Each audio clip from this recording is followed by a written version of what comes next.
Ours is the first generation to actually see how human beings are created.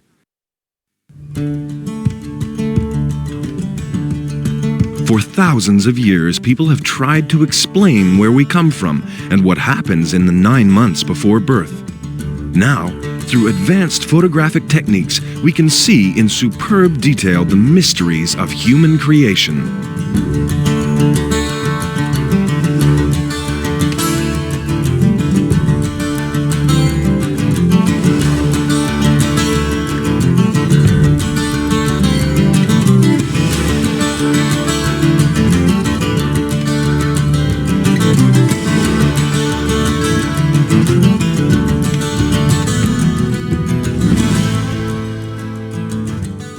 In this program, you can witness the story of life.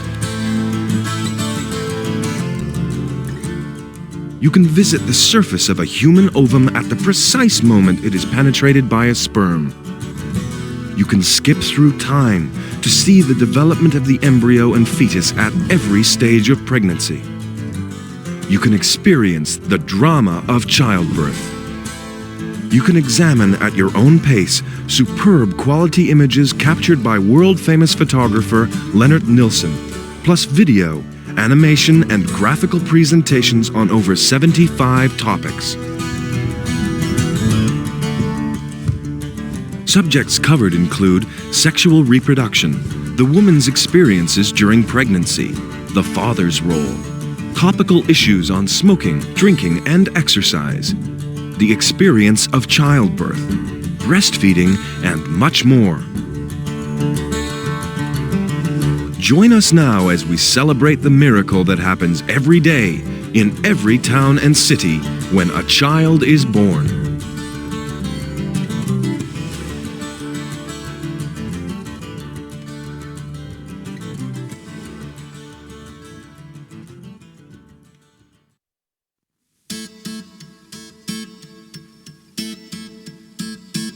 One of the great scientific questions of our age is exactly how human beings reproduce themselves. Modern technology provides us front-row seats to observe the origins of life. We can watch the very first cells divide, forming shapes that are eerily primitive. Later, the fetus grows more recognizable features. But these observations take us little closer to the real mystery: how a human being is made from just one egg and one sperm.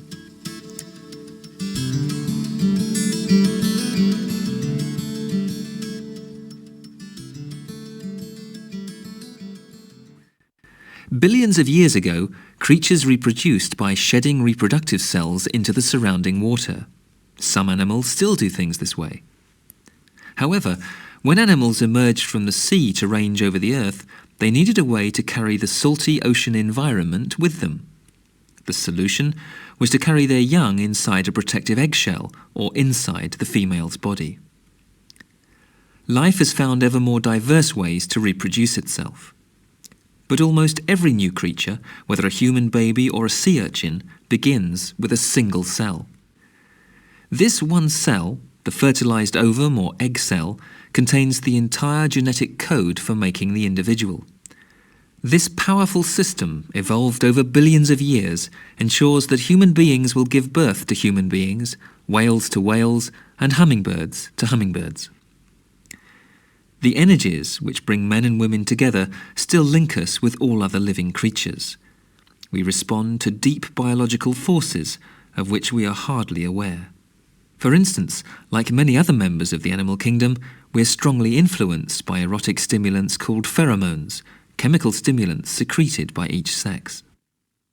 Human reproduction is a relatively new stage in the history of life on Earth. It introduces a new element in the courtship and mating of males and females, that of conscious choice. Why do certain people take a fancy to each other, while others leave us cold? There's no easy answer. A smile, a glance, a brief encounter, attraction is highly unpredictable. For each of us, gender was determined at the moment egg and sperm fused, at the very moment of fertilization. The baby's sex organs take shape early in pregnancy, around the 4th month of pregnancy. If the baby is female, by the 5th month she will already have formed ovaries containing all the eggs she will ever produce. The growing girl differs both mentally and physically from the boy long before puberty. Teachers know that in early school years, girls generally show more interest in learning. Menstruation is a natural part of growing up. When a girl has her first period, it means her body is preparing to release eggs which could be fertilized. Once a month, the uterus prepares a place for a fertilized egg to attach itself and grow. If the egg isn't fertilized, it doesn't settle in the uterus, and the uterus sheds all the cells it's prepared for implantation. On average, a woman menstruates approximately 400 times in her lifetime, which means in theory she has 400 opportunities of becoming pregnant. From the boy long before puberty. Teachers know that in early school years, girls generally show more interest in learning. They often regard boys as childish. By the age of 11 or 12, the onset of puberty takes the form of a growth spurt, swelling breasts, and an increasing distribution of body hair. Soon menstruation begins. A century ago, young women in Europe and the United States didn't begin menstruating until the age of 15 or 16. Today, menstruation begins earlier. Each menstrual period initiates a cycle which lasts 4 weeks on average, but may range from 3 to 5 weeks. Menstruation may be delayed if a woman experiences deep anxiety or serious illness. Even heavy pressure at work can affect her. Some women feel such a strong desire to become pregnant that their period stops altogether for a month or two. Long ago, when all forms of life existed in the sea, male and female sex cells mixed and fused outside the bodies of their parents, growing up in the salty sea water. But the creatures who left the sea evolved quite differently. They invented sex. Although you can't tell by looking, we're programmed from the very beginning to be males and females. At the moment of birth, a baby boy already has numerous immature sperm cells in his testes. He will enter puberty when the pituitary gland, just below his brain, releases hormones into his bloodstream, exactly the same hormones the adolescent female releases. But in the male, these hormones have a quite different effect. Through very subtle body chemistry, boys grow facial hair and develop larger muscles and deeper voices. Unlike the female, who's born with a limited number of eggs, the male constantly forms new sperm. This occurs up to very old age. Men occasionally become fathers in their 80s. It seems likely that there's a connection between the production of male hormones and competitive behavior. But hormones aren't the only things that affect the way men and women behave, and there's plenty of evidence that women... This is an image of the adult penis and testes as seen through a thermocamera, showing the distribution of blood. The testes, being outside the body, are 1 or 2 degrees below body temperature, which is essential for producing healthy sperm. As a result of sexual excitement, the penis becomes erect as its tissues become gorged with blood.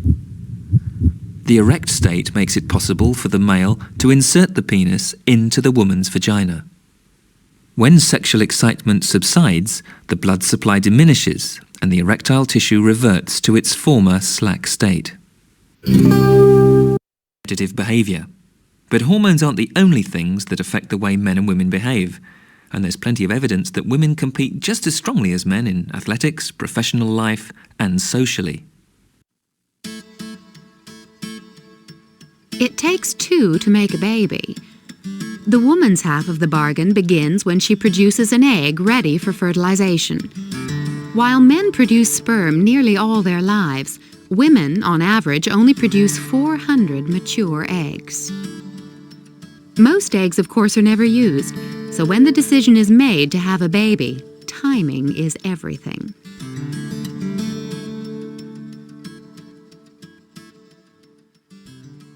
Ovulation takes place very quickly, in only 1 to 2 minutes. The egg, or ovum, is released in a tiny explosion of hormones and nutrients. The ovum's destination is the uterus, where it can safely grow and develop into a baby. The path to the uterus is through a fantastic world known as the fallopian tubes. Here an ovum is about to enter. Once inside the fallopian tube, it will be propelled over soft, undulating membranes. The egg ripens, and its nutrient cells are slowly stripped away. Here, the ovum is still surrounded by its nutrient cells. Meanwhile, a swift change in the production of hormones takes place, readying the womb for pregnancy. If a man and woman are trying for a baby, it's time to get romantic. The chances of conceiving are at their highest in the next few hours. Fertilization takes place the moment the sperm and egg fuse and a new human being begins to form. Until very recently, this event has been shrouded in mystery. Over the centuries, many philosophers have wondered what happened. Some people find it embarrassing to talk about sex and how babies are made. The act of sex is meant to be pleasurable for the man and woman, a way to express feelings of love and trust and physical desire. In order for the sperm to reach the ovum, the man inserts his penis into the woman's vagina. Movement generates sexual excitement, causing the man to have an ejaculation. This is when sperm leave the penis and begin the long journey to fertilize an egg. Shrouded in mystery. Over the centuries, many philosophers have wondered what happens at the exact moment of conception. Now, for the first time, we've images of this event captured for all to see. You're witnessing the actual moment a new human embryo is created.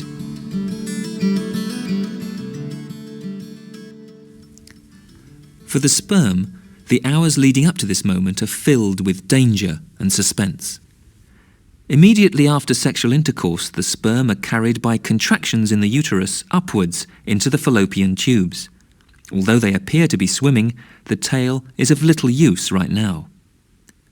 Only when they reach their destination does the tail help propel the sperm through the ovum wall. As many as 5. Inside the vagina, the entrance to the uterus is normally closed by chemical secretions to keep sperm out. This is called the cervix.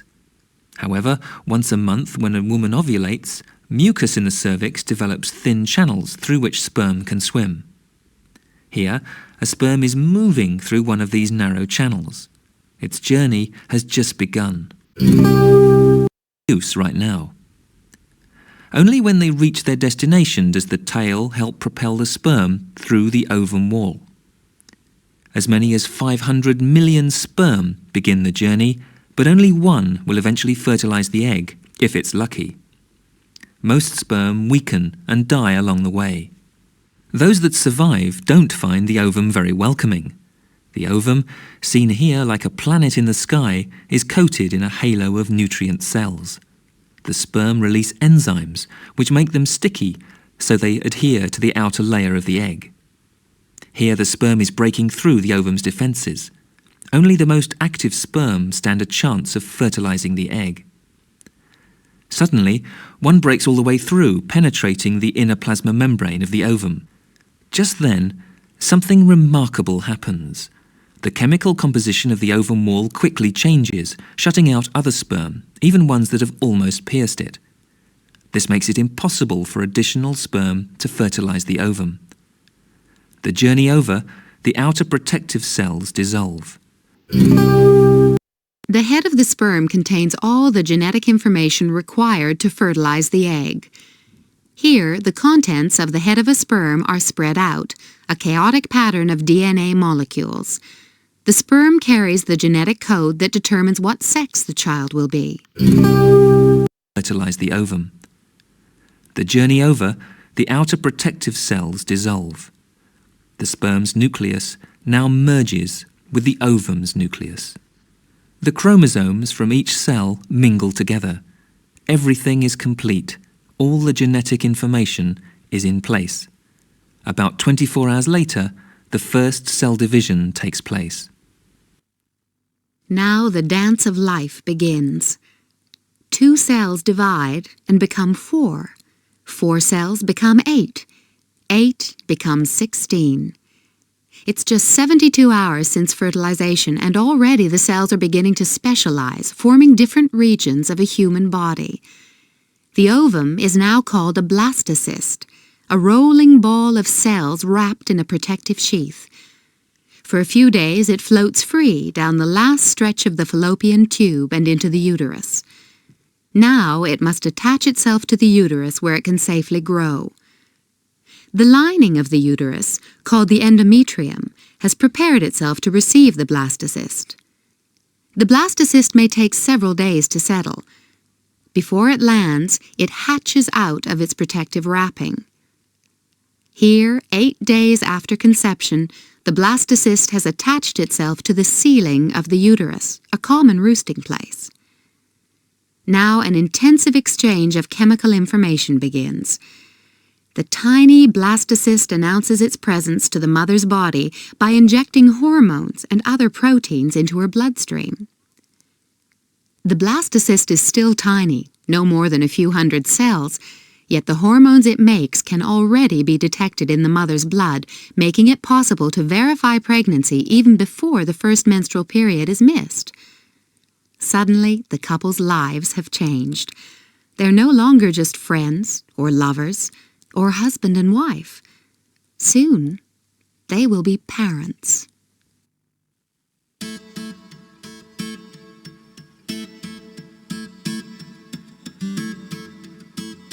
The blastocyst is, in reality, a foreigner. It's a separate being dependent on the mother for its nourishment. Ordinarily, the mother's immune system ought to attack the blastocyst, just as it would a virus or infection. But the blastocyst protects itself by producing chemicals that subtly alter the mother's immune system. This puts the mother's health a little at risk, and she may feel tired and confused. If the baby was planned for, she probably won't mind a bit.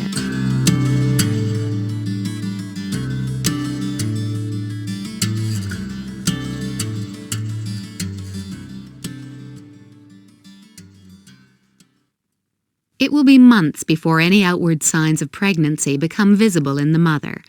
But inside, the woman may know instinctively that she is pregnant.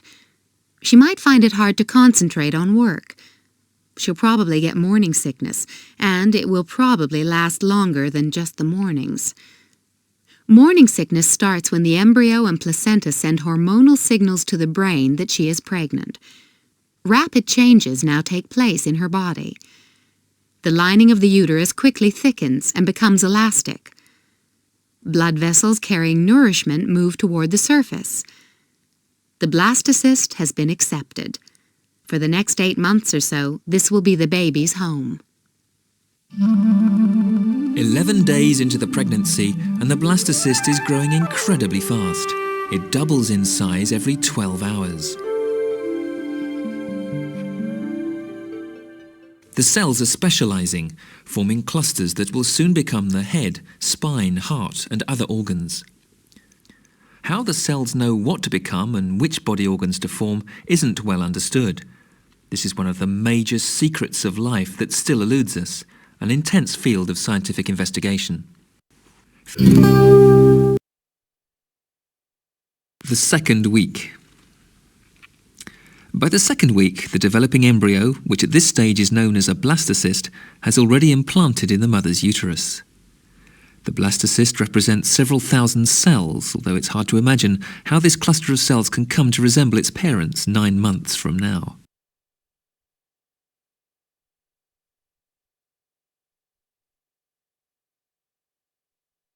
The third week. Who would believe that this amorphous creature, no larger than the tip of a pen, will quickly grow into a fully formed human being?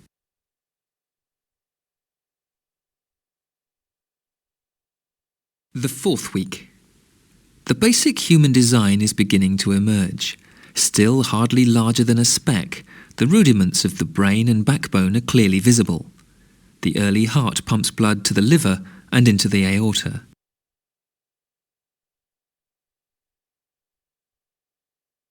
The 5th week. The tiny embryo appears like a bright dot swimming in its membrane sac. Magnified, we can see the head, rudimentary eye, arm and hand. Also visible is the yolk sac, which is the embryo's blood cell factory.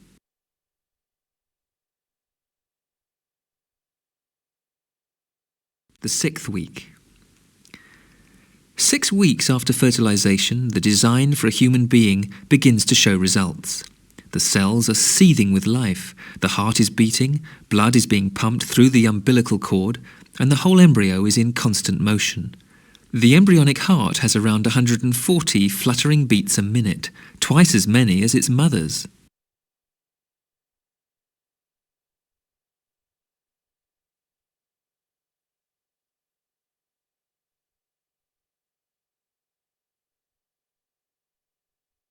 The 7th week.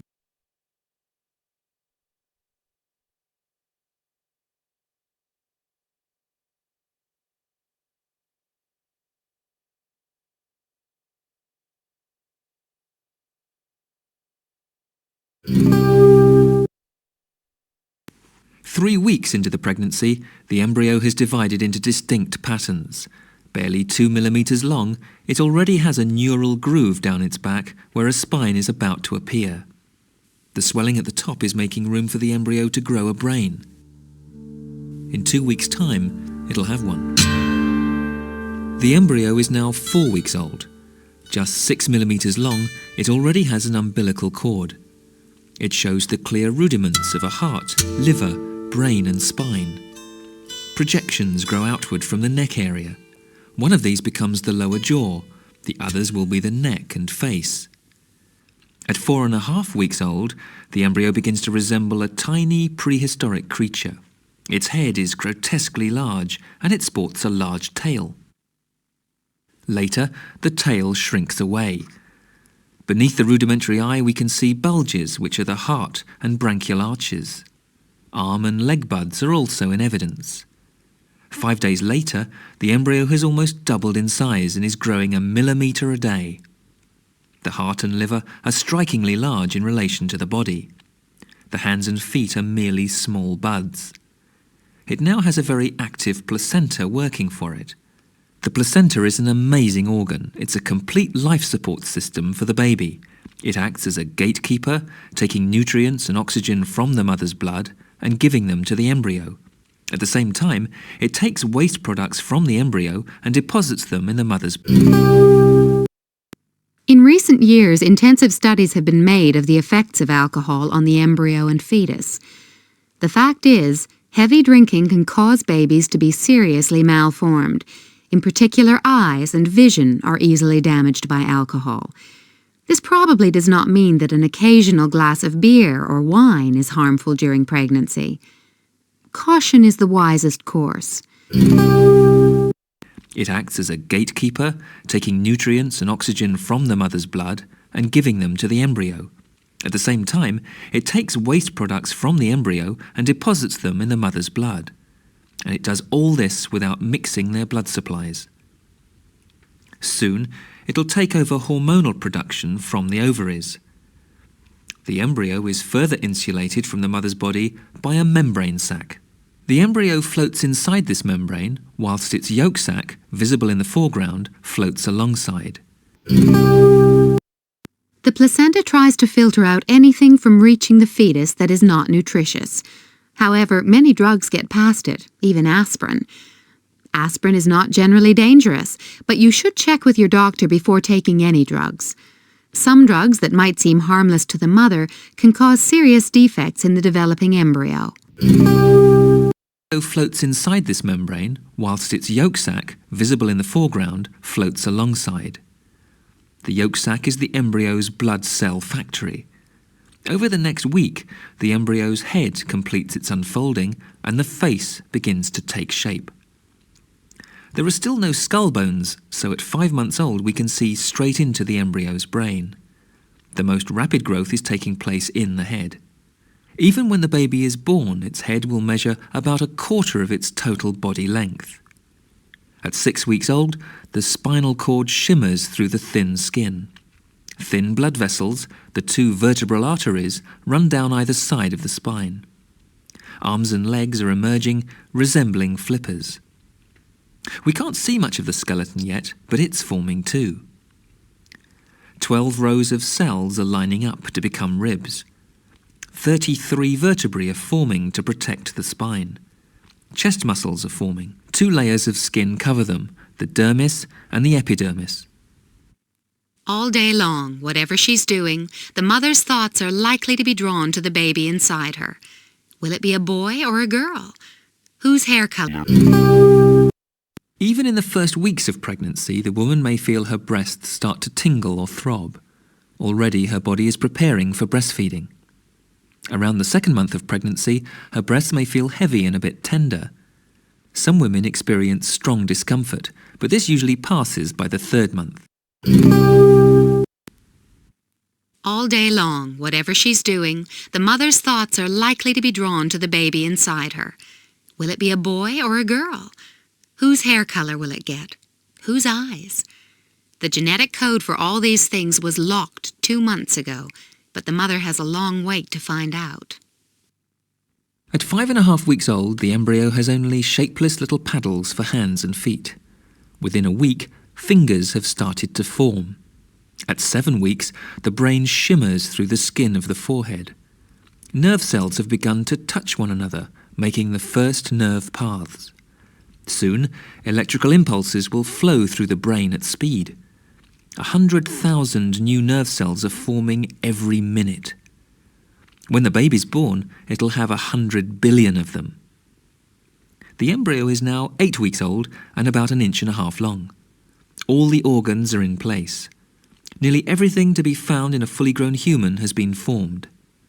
The risk of serious malformations are now very small, and the danger of miscarriage also diminishes sharply. For the mother and father, parenthood begins to seem more real.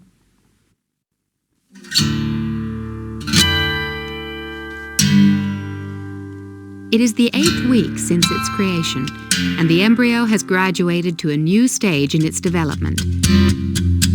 It is now called a fetus. The design work is done. All the organs are working. The main job of the fetus now is simply to grow. For most women, it is a heady feeling to know a baby is on the way. For others, questions are raised. Can I and should I stay pregnant? The earlier an abortion is carried out, the less complicated the procedure. Within the first 3 months, an abortion is technically feasible. Usually, the woman can leave the hospital after a few hours. In certain countries, drugs are available which lower progesterone levels or cause strong contractions in the uterus to bring on an abortion. Whatever you decide, please don't leave your doctor out of the discussion. On the way. For others, questions are raised. Can I and should I stay pregnant? Around the world, a little over 25% of pregnant women opt for abortion. Whatever the regulations in any particular country or the procedure, the decision to terminate a pregnancy is always difficult for a woman and often for the man as well. But when a pregnancy is desired, women greet the news in a mood of happy anticipation, bursting with questions and thoughts. The first medical appointment is a good time to get some answers. During this time, the doctor will want to thoroughly investigate the health of the mother. Ask lots of questions, and don't think for 1 minute you might embarrass the doctor. Doctors never get embarrassed about anything. After the discussion, several laboratory tests are done. A sample of the mother's urine is tested, and several blood samples are taken.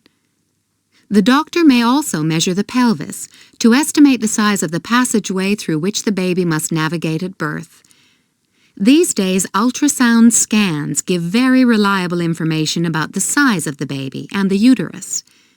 In many cases, a physician will choose to do a pelvic examination. Some doctors routinely perform a pelvic examination in the early stages of pregnancy. An instrument called a speculum is inserted into the vagina, enabling the doctor or midwife to examine the vaginal membranes and the cervix itself. When a woman is pregnant, the cervix has a slightly swollen, purplish appearance. A Pap test is also carried out. Sometimes the doctor will feel the uterus with one hand on the woman's stomach and 2 fingers deep inside the vagina. An experienced obstetrician can immediately tell whether the uterus is the right size at any given week of the pregnancy. Very reliable information about the size of the baby and the uterus. In many cases, a physician will choose to do a pelvic examination. The medical examination also includes a thorough check of the breasts.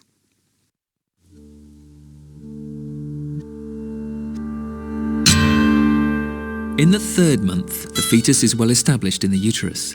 Its organs are becoming interconnected and the brain and sensory organs are coming to life. The placenta is manufacturing all the hormones needed for the rest of the pregnancy. The yolk sac has ceased to serve its purpose. During the embryonic phase, the yolk sac manufactured blood cells. Now, the liver and spleen take over that function. The fetus's own bone marrow also soon produces blood cells, including valuable white blood cells. The fetus now measures about 3.5 inches long. It still has plenty of room to move about. It's warm, about 99.5 degrees Fahrenheit, slightly warmer than the mother's body. What can the fetus do in there? Well, the risk of infection spreading up through the cervix and into the uterus is very low in a normal pregnancy. Soap should not be used inside the vagina. The suds may be difficult to rinse away. Swimming in clean water is not harmful. If you go out in the sun, take care not to become overheated. Hormonal changes may make your skin develop brown spots. It's warm, about 99.5 degrees Fahrenheit, slightly warmer than the mother's body. What can the fetus do in there? Well, it can flex its arms and legs, it can move its body around, and it hiccups. We don't know if it can see. Certainly its eyes are sensitive to light. If a doctor tries to look inside the uterus using a small light, the fetus tries to shield its eyes with its hands. It also reacts to sound. Sometime between the 4th and 5th months, the mother may sense that her baby reacts to loud noises. Its brain begins trying to understand them. It hears the mother's heart and the blood flowing through her arteries. It hears the rumbling of her stomach. It hears us. Some people talk to their babies before they're born. If you do, your baby may recognize your voice the day it's born. During the 4th month, the fetus grows rapidly to over 4 inches from head to tail. It still weighs under an ounce. The bones in the leg may become visible now. The hand can grasp and the foot can kick, although the kicks are still too small for the mother to notice them. The face looks more human now. The formation of the face is a fascinating process. 5 outgrowths form under the skin and come together. The first proceeds down between the eye to form the nose and middle of the upper lip. 2 others appear under the eyes and form the cheeks and the sides of the upper lip. The last 2 grow under the mouth, fusing to form the lower lip and chin. Muscles now attach to this framework, enabling the face to move. The fetus begins to practice opening and closing its lips, turning its head and frowning.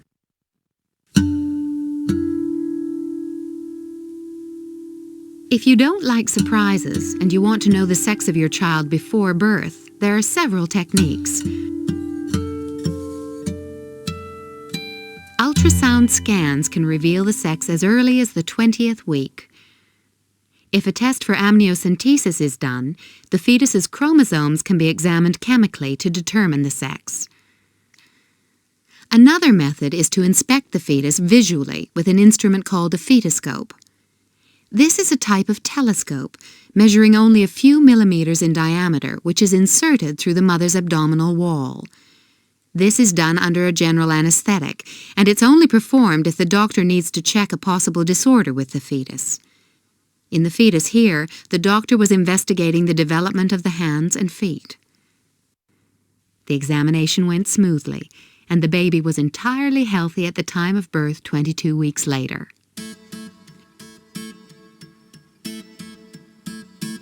Roughly halfway through pregnancy, a woman begins to notice something unusual. If it's her first pregnancy, she might think a butterfly or a small fish is loose in her stomach. Suddenly she realizes there really is a baby inside, alive, growing, and kicking. By now, she has probably put on a few pounds, which is good. Her abdomen is becoming slightly rounded. The uterus has not yet grown enough to affect breathing, and morning sickness has probably stopped.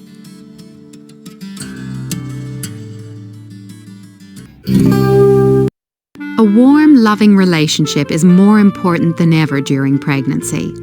It's a good time for a couple to grow closer. Unless your doctor tells you otherwise, there's no reason to avoid sexual intercourse. Sperm pose no threat to the embryo or fetus. For the woman, the most comfortable sexual positions during pregnancy are those where the man does not weigh heavily on her. During the last 2 months of pregnancy, she may find sex interests her less. This is common and shouldn't worry the man. You might like to try just cuddling and hugging as an alternative. The uterus has not yet grown enough to affect breathing, and morning sickness has probably stopped.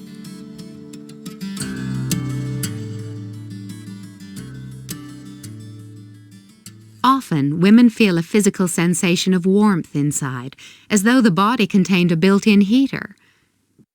Most women like this part of the pregnancy the best.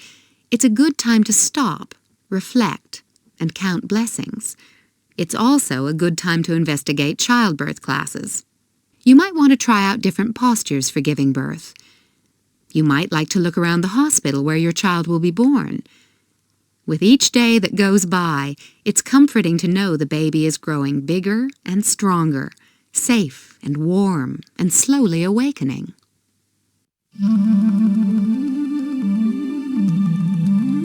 At 4.5 months, the fetus lies suspended in amniotic fluid, floating in perfect peace. His world is warm and peaceful, and his mind is coming alive. The hand is now an exquisite work of art. A finger touching the lips provokes a sucking reflex. The eyes are closed until after the 7th month, but after that we can be fairly sure the fetus perceives light as a reddish shimmer. Meanwhile, the fetus puts on weight. Until the 7th month of pregnancy, the fetus has plenty of room to move freely and even turn a somersault. The amniotic fluid is increasing all the while, and at the time of delivery can measure as much as 1.5 pints. After the 7th month, things begin to get a little tight. The fetus has built up a layer of fat under the skin and is now gaining about 0.5 pound a week.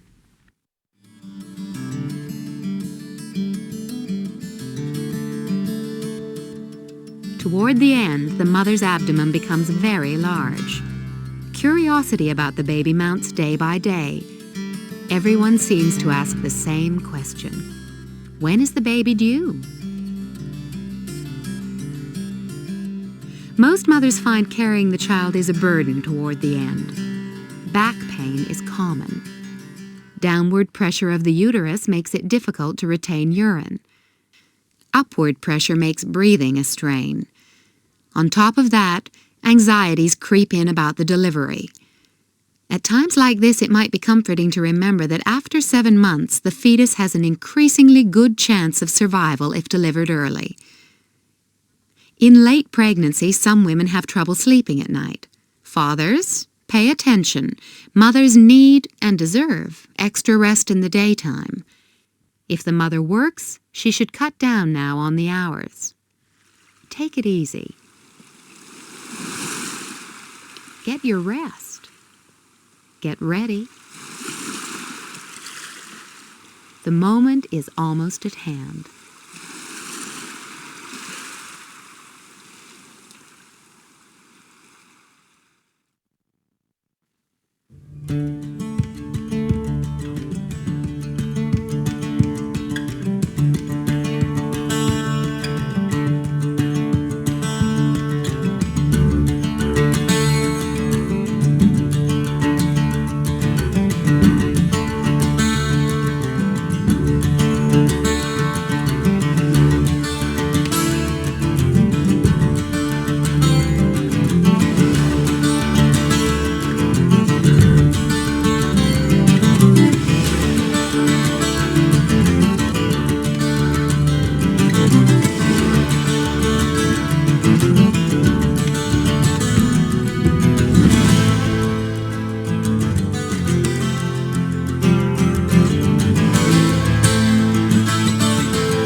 is going through the final stages of childbirth. Her waters have broken, her cervix has dilated, and contractions are at their strongest.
Being born isn't easy. Your head gets squashed and your whole body is pushed and pulled in every direction. During each contraction, the umbilical cord is compressed and the supply of oxygen is curtailed. The baby fights back by secreting lots of adrenaline and noradrenaline, hormones that speed up its heart, raise the blood sugar level, channel extra blood to the brain, and prepare the lungs for breathing.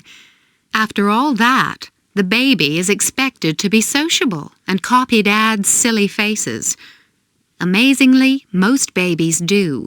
Newborn babies have even been observed moving their bodies in sync with adult voices. New faces, new sounds, breathing. The only experience missing so far is food. The sooner the mother puts the baby on the breast, the easier it is to teach the baby to suck effectively. In the first 2 days or so, the breast contains small quantities of what is called colostrum. This is particularly important for building up the baby's immune system. Afterwards, the milk begins to flow. All over the world, it is considered important to breastfeed babies. Milk gives all the nourishment they need and is excellent protection against infection. Though babies are born with different nationalities, hair color, and skin color, while they are still inside the womb, it is virtually impossible to tell one race from another.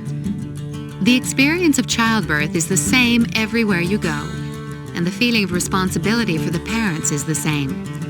Compared to all other species in the animal kingdom, the human child requires the longest period of support and assistance before it can stand on its own 2 feet. And one day, this child will be grown and very likely starting a family of its own.